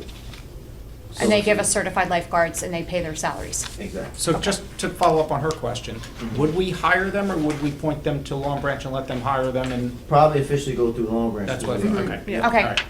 But Cool. Long Branch has a huge pool of lifeguards over there, and what they do is they use the junior lifeguards at the pools, and then they graduate to, then they. They should send them to Earl, because Earl is desperate for lifeguards. Yeah, it was always Yeah. hard to hire, like, recently after COVID, it was hard to hire lifeguards, so that's Yeah. one of the reasons also we went to We had Long to shut the Branch. pool down last year. Yeah, Naval So- Weapons didn't have Station enough. Earl did too, Yeah, because they didn't have wasn't- lifeguards. Wasn't a good Year one. before. Yeah, year before. 2 years ago. 21.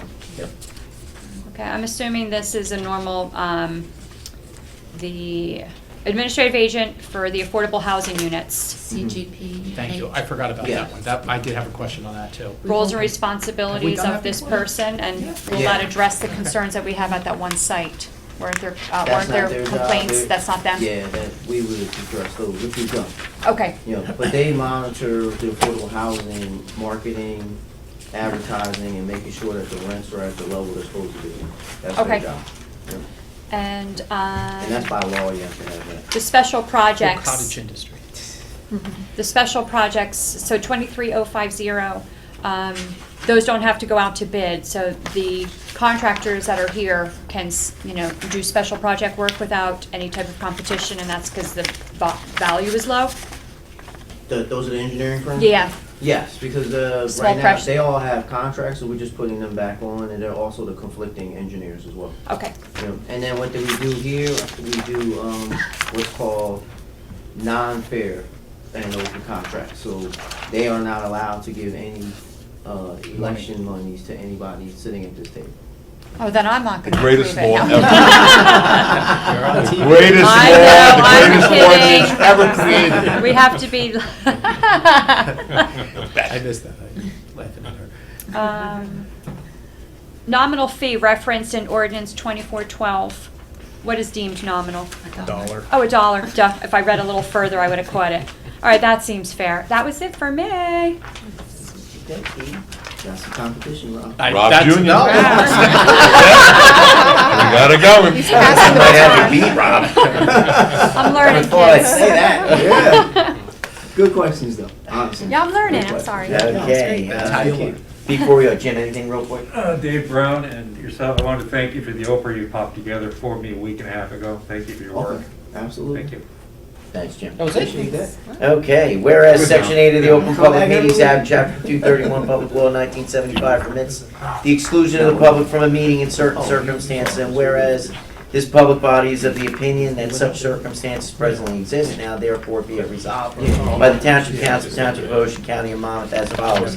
The public shall be excluded from discussion of and action upon the hereinafter specified subject matters. The general nature of the subject matter to be discussed is as follows: litigation, various matters, litigation, various properties, personnel, various departments. Roll call, please. All in favor? Aye. Opposed?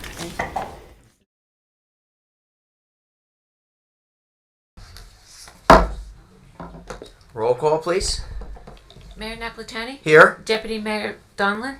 Here. Councilmember Achara? Here. Terry? Here.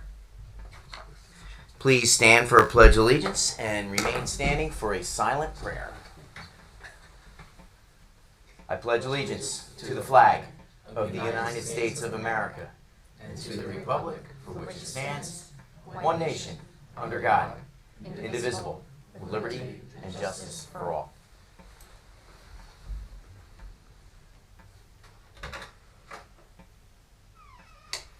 You may be seated.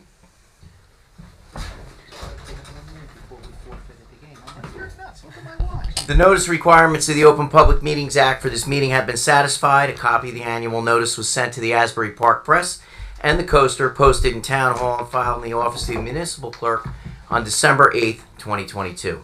There are two emergency exits on my right to the wall my right that will take you to the front of the building, and another to my left that will take you to the rear parking lot. Please make sure all of your cell phones are turned off. If you need to make a call, kindly step outside and make the call outside of the meeting room. Before we come down off the dais to give an honor, I'd like to hear council comments. First, let's start with Councilwoman Terry down at the end. Nothing at this time, thank you. Deputy Mayor Donlin. Nothing to report. Councilman Achara. Of course. The Greater Ocean Township Chamber of Commerce is having their awards and installation luncheon. We normally give out, we will be giving out scholarships. Traditionally, we have 8 or 10 people apply. This year, we had over 25 applicants, so that's great news. The event that we honor them and a number of community service awards that we hand out will be Tuesday, March the 21st, 12 noon over at the Renaissance. You can go onto our the Greater Ocean Township Chamber of Commerce website to buy tickets and reserve your space. They are $50 a person, and it usually sells out, so get your tickets soon. Thank you. Thank you, Councilman. David? Nothing for this evening, Mayor. Thank you. Thank you, sir. And Matt? Nothing.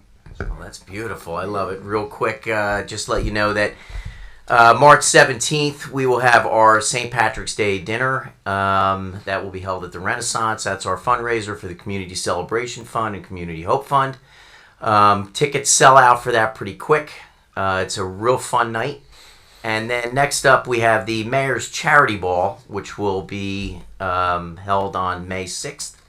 It's also being held on Kentucky Derby Day. So we have a Kentucky Derby theme this year. And we will be honoring my predecessor, Mayor Siciliano, along with 3 others that will be announced at the St. Patty's Day dinner.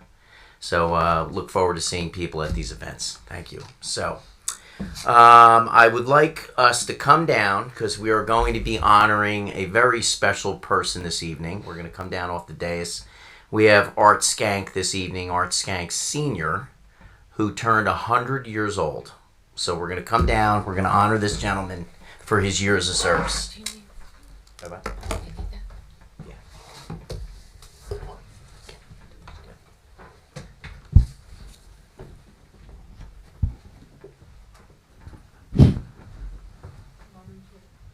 I think we can eat. You want to pull him out? You ready, Chief? This is your big night.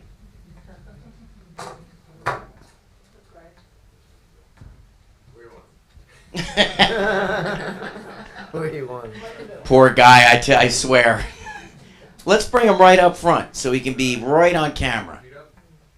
Art. Feet up. Oh, there you go. This is good getting wheeled around, huh? I love it.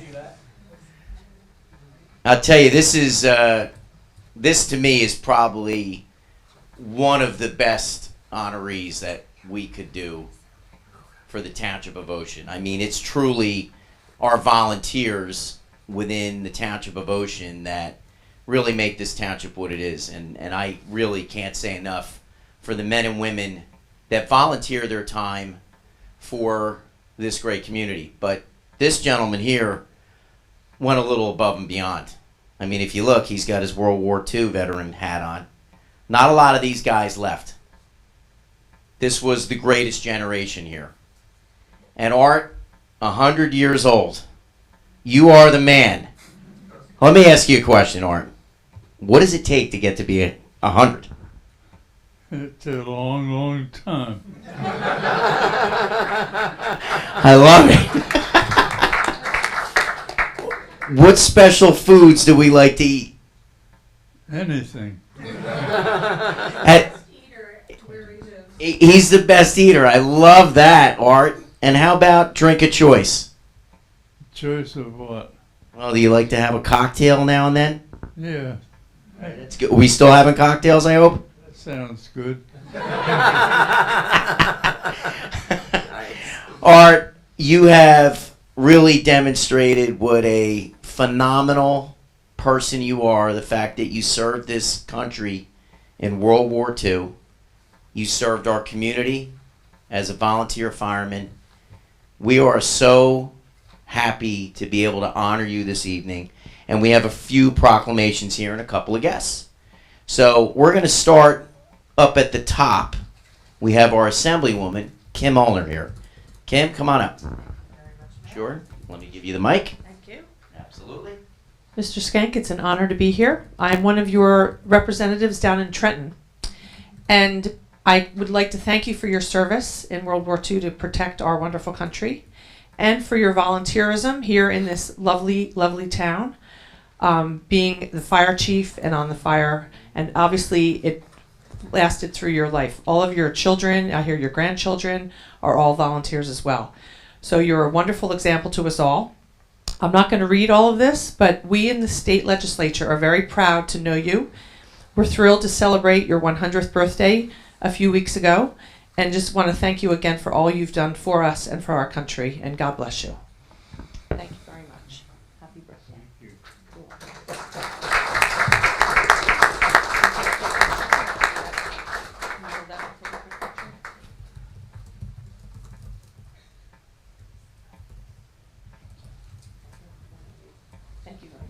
Excellent. And I've known this guy's son-in-law for quite some time. When I served in Interlaken as a councilman many years ago, your son-in-law was my chief of police back then. I have very fond memories of Bobby growing up in town and, seeing him drive around in the police car. So, Bobby, I'm glad you came out tonight also. And Joan, thank you. Thank you. And next up, we have a proclamation from Senator Van Gogh, who couldn't be here this evening, but we're going to have Deputy Mayor Donlin present it to you. Here you go, Deputy Mayor. Oh, thank you. Mr. Shank, we're honored to have you in our town. I am going to read this because it does tell the story of his life and what an amazing life it has been. Not only have you made it to 100 years, but you've filled that life with great service to many people. So this is on behalf of the State Senate and our State Senator Vin Gopal. And it reads, whereas the Senate of the State of New Jersey is pleased to acknowledge and salute Arthur Skank, thank you, a highly esteemed resident of the Garden State, upon the felicitous occasion of his 100th birthday on January 20th, 2023. And whereas Arthur Skank served with honor and valor during World War II as a member of the United States Army, and he courageously participated in the Battle of the Bulge. And whereas after returning home, he enjoyed an exemplary career as a foreman for the Ocean Township Road Department, and he selflessly dedicated his time and energy as a volunteer for Oakhurst Fire Department, serving as chief in 1957. And whereas Arthur Skank currently has the distinction of being the Oakhurst Fire Department's oldest living member, and as a testament to the high regard in which he is held, a street near the firehouse was renamed in his honor. And whereas he takes great pride in his son Arthur, also a proud member of the Oakhurst Fire Department, and his daughters, his cherished daughters, Barbara, Joan, and Shirley. And whereas within all spheres of his life and work, Arthur Skank has established a model to emulate and set a standard toward which others might strive. And as he observes the importance of this milestone of his 100th birthday, the family and friends of Arthur Skank will gather for a celebration at the Atria in Tinton Falls to express their appreciation for his irreplaceable presence in their lives. And now, therefore, be it resolved by the state of New Jersey that this House hereby honors and congratulates Art Skank in recognition of his 100th birthday and extends to him sincere best wishes. So cheers to that.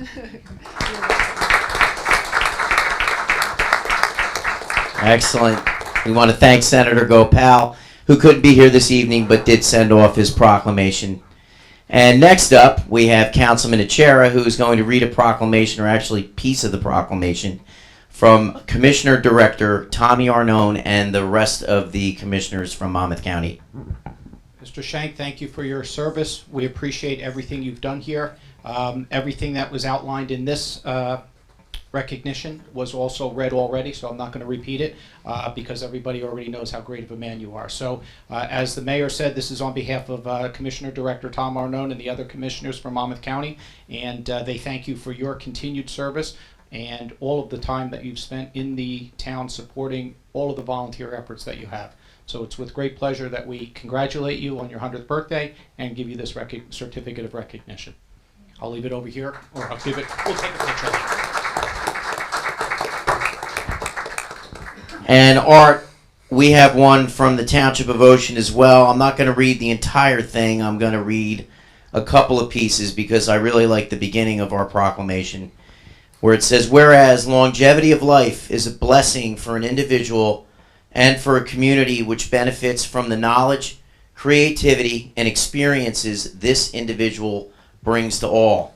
I'm going to end it with, whereas Art and his bride Florence are the proud parents of 4 children, 9 grandchildren, and 15 great-grandchildren. Therefore, be it resolved and be it proclaimed by the governing body of the Township of Ocean, along with all of its residents, that we honor Art Skank Sr.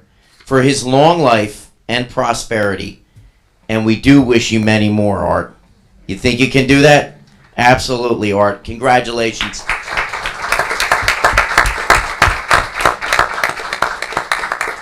So we'll get some family members up here. Let's get some pictures with Art. This is great. I'm so glad. Do you want to say a few words? Oh. You got me for words. Art, we're so appreciative that you made it out tonight. I am, beyond ecstatic about it. Thank you so much for coming out this evening and letting us honor you for your years of service and your years on this earth. Thank you, sir.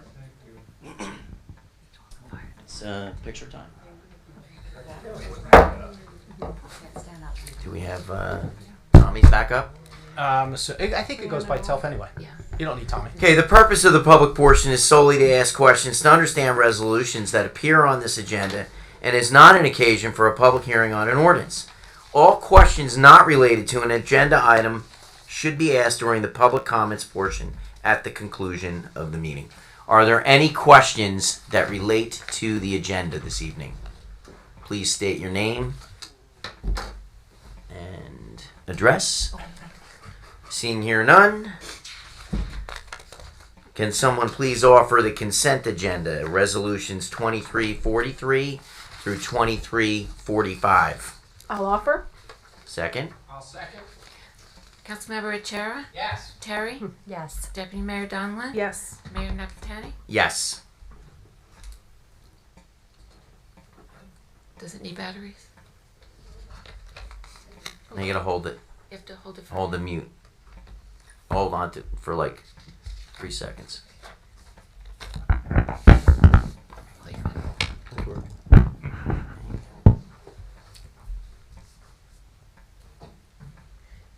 Thank you. I voted, right?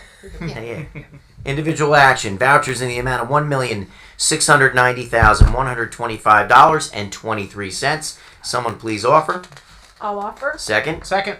Roll call. Sorry. Achara? Yes. Donlin? Yes. Terry? Yes. Napatani? Yes.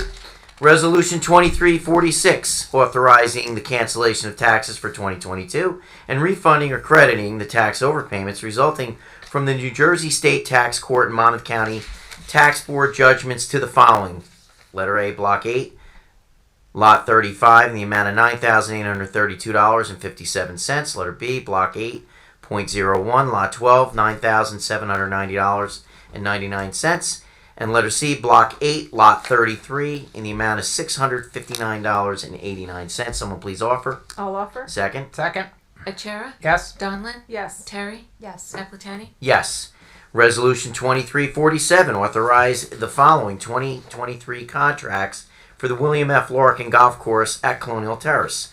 Letter A, Geese Chasers, in the amount of $8,091.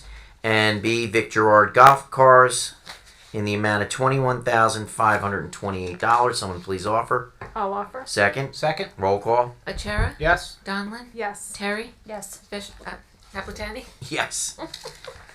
Resolution 2348, authorize a shared service agreement between the City of Long Branch and the Township of Ocean for municipal pool operations and lifeguard services for the period May 27th, 2023 through September 4th, 2023 at a cost not to exceed $158,100. Someone please offer. I'll offer. Second. Second. Roll call. Achara? Yes. Donlin? Yes. Terry? Yes. Napatani? Yes. Resolution 2349, authorizing a contract with Community Grants Planning and Housing, CGP&H, LLC, to be the administrative agent for the administration of the Township's affordable housing units for the period ending December 31st, 2023, at a cost not to exceed $10,000. Someone please offer. I'll offer. Second. Second. Roll call. Achara? Yes. Donlin? Yes. Terry? Yes. Napatani? Yes. Resolution 2350, authorize professional services contracts for the period January 1st, 2023 through December 31st, 2023 for the following engineering firms for special projects: CME Associates, T&M Associates, and ARH Associates. Someone please offer. I'll offer. Second. Second. Roll call. Achara? Yes. Donlin? Yes. Terry? Yes. Napatani? Yes. Resolution 2351, authorizing the transfer of appropriations in the calendar year 2022 budget. Someone please offer. I'll offer. Oops. Oh, sorry. Did you want to say No, something? no, I did Okay. not. Second. Jumping the gun. Second. Roll call. Achara? Yes. Donlin? Yes. Terry? Yes. Naplatani? Yes. Okay, ordinances up for adoption. We have ordinance 2411. It's an ordinance amending and supplementing chapter 21 of the Comprehensive Land Development Ordinance of the Township of Ocean, establishing land use regulations for cannabis establishments and amending and supplementing chapter 13 of the revised general ordinances of the Township of Ocean 1965 entitled Taxation. Someone please open public discussion on ordinance 2411. I'd like to make a motion to open public discussion on ordinance 2411. Second. I will second that. Roll call. Achara? Yes. Donlin? Yes. Terry? Yes. Naplatani? Yes. Anyone wishing to be heard on ordinance 2411, please step up to the microphone, state your name and address. Seeing here none, someone please close public discussion on ordinance 2411. Motion to close public discussion on ordinance 2411. Second. I will second. Roll call. Achara? Yes. Donlin? Yes. Terry? Yes. Naplatani? Yes. Action on ordinance 2411. I'd like to make a motion to approve ordinance 2411 and publish according to law. Second. I will second. Roll call. Achara? Yes. Donlin? Yes. Terry? Yes. Naplatani? Yes. That ordinance has passed. Introductions, ordinance 2412, which will have its public hearing on the 23rd of February. It's an ordinance authorizing the private sale for nominal consideration of certain real property owned by the Township of Ocean to the Township of Ocean Board of Fire Commissioners, Fire District Number 2, pursuant to NJSA 40A:12-21. Someone please introduce ordinance 2412. I'd like to make a motion to introduce ordinance 2412. Second. I will second that. Roll call. Achara? Yes. Donlin? Yes. Terry? Yes. Naplatani? Yes. Again, that will be heard on the 23rd of February. Ordinance 2413. It's an ordinance providing for the right-of-way vacation associated with Gates Avenue in the Township of Ocean, County of Monmouth. Someone please introduce ordinance 2413. I'd like to make a motion to introduce ordinance 2413. Second. I will second. Roll call. Achara? Yes. Donlin? Yes. Terry? Yes. Naplatani? Yes, that ordinance will also have its adoption on the 23rd of February this month. Public comment section. Again, we have public comment section. Anyone wishing to be heard on anything germane to the Township of Ocean, please step up to the microphone, state your name and address for the record.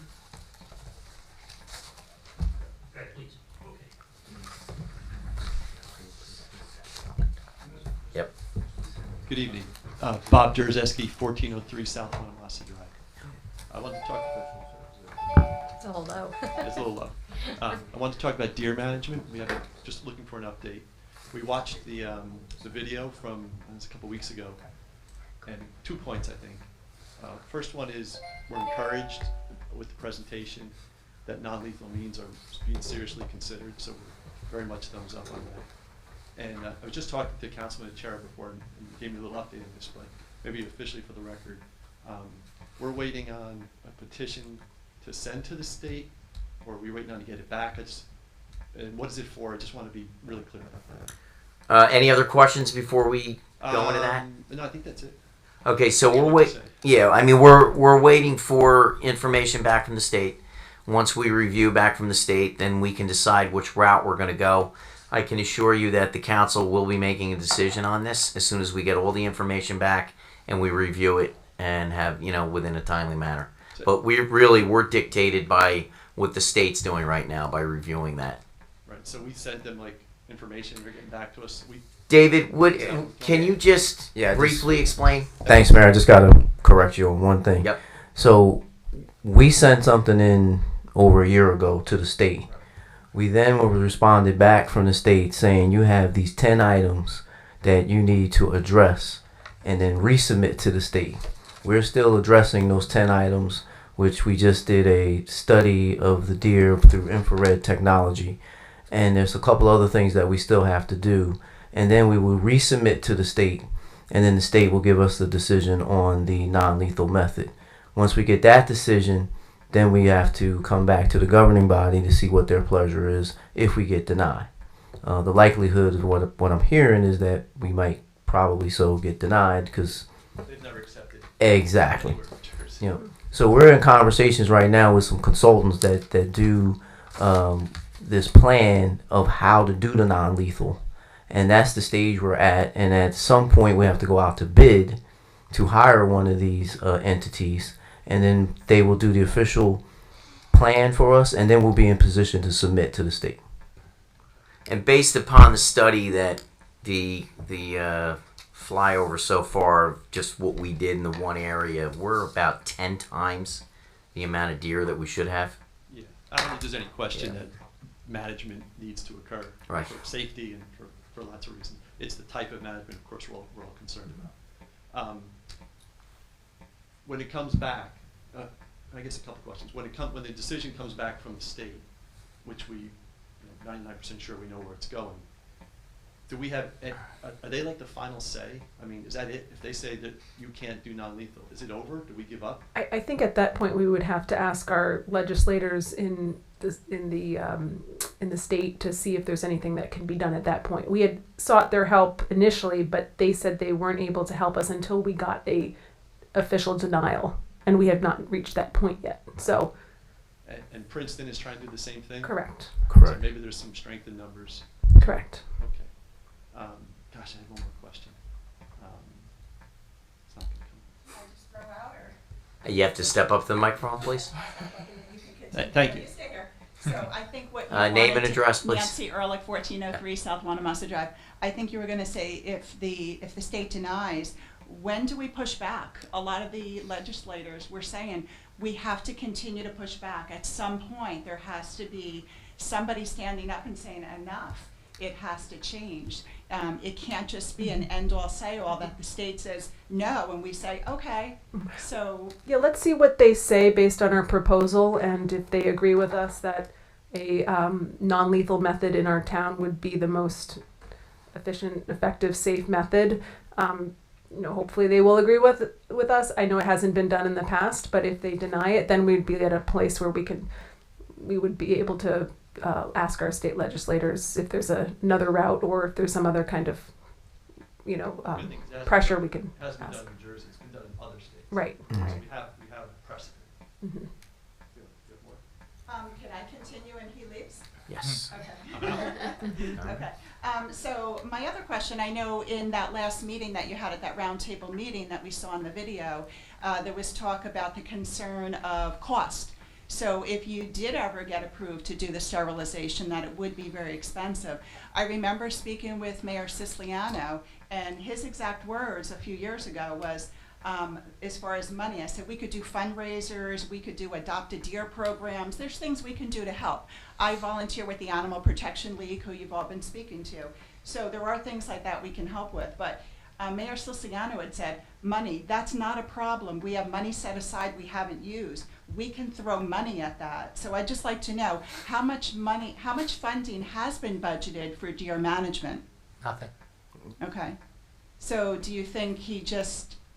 Sterilization of the deer is approximately $1,300 per deer. Yeah. The other thing that you have to look into, and something that we're going to have to strongly consider, is discussing this with the neighboring towns that touch ocean, such as Tinton Falls, Neptune, West Long Branch, because what we're looking at is if they're not going to do anything, it's basically going to shift the problem, and then it's going to come back. So we have to really look at this long and hard once we get the information back from the state. Once they, tell us yes or no, it may have to be a combination of both. But at this point, we have to really wait for the state. Mm-hmm. Okay? Yeah. And as for budgeting, we have not budgeted any money yet. Okay. So do you know what Mayor Siciliano might have been referring to? I have no idea. When he said that? Okay. I think it might have been an expectation that regardless of the solution, there will have to be some money spent. I don't know. There was no money set aside at any point, but. Right. Okay. Okay. Well, just final thing. Wouldn't it be cool if we were the first to do something humane, and the public would be thrilled? So, thank you. Thank you.